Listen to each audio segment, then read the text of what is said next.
Panibagong araw na naman mga katito-katita dito sa Riyadh, Saudi Arabia. Ng mga oras na to ay pinupunasan natin yung ating salamin, nilalagyan natin siya ng alcohol kasi actually yung mata natin medyo mababa lang naman ng grado pero kailangan talaga protection, kailangan diingatan natin kasi minsan dahil sa trabaho natin, hindi naman pwedeng may sakit yung ulo natin at ito yung ginagamit natin na sunscreen. Mura lang siya dito nabili sa Riyadh, Saudi Arabia. Saka maganda siya sa muka.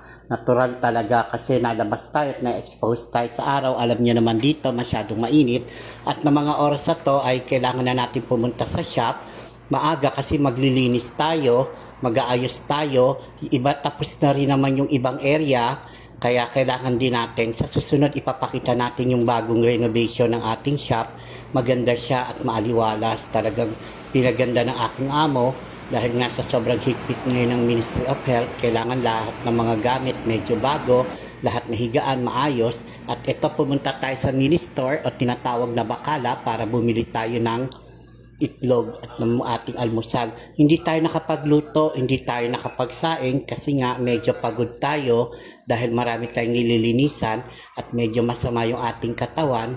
Ewan ko ba kung bakit minsan kapag nakakaramdam ka ng gutom, nasakit yung ating tagiliran. Hindi ko lang alam. Mag-comment nga kayo mga katito-katita kung ano ibig sabihin yun. Yung sa pagitan ng ating singit, yung banda dito sa right side ba yun? O left side? O basta nararamdaman ko siya lalo na kapag nagugutom ako. At eto, tiningnan natin yung shop. Hindi pa talaga siya totally natapos. Marami pang ginagawa, nagtipintura sila, binabaklas pa yung ibang mga area, kaya nga matrabaho, ayan, nagtipaint, ginagamit natin yung mga disposable towel na pansahod para hindi kumalat. Maraming salamat nga pala sa mga nagla-like and follow and share, naway pagpalain kayo ng Diyos. Huwag kayong mag-alala mga katito-katita, gagandahan natin sa susunod pa ang ating mga video. Sa ngayon, unti-unti po, maraming salamat, God bless.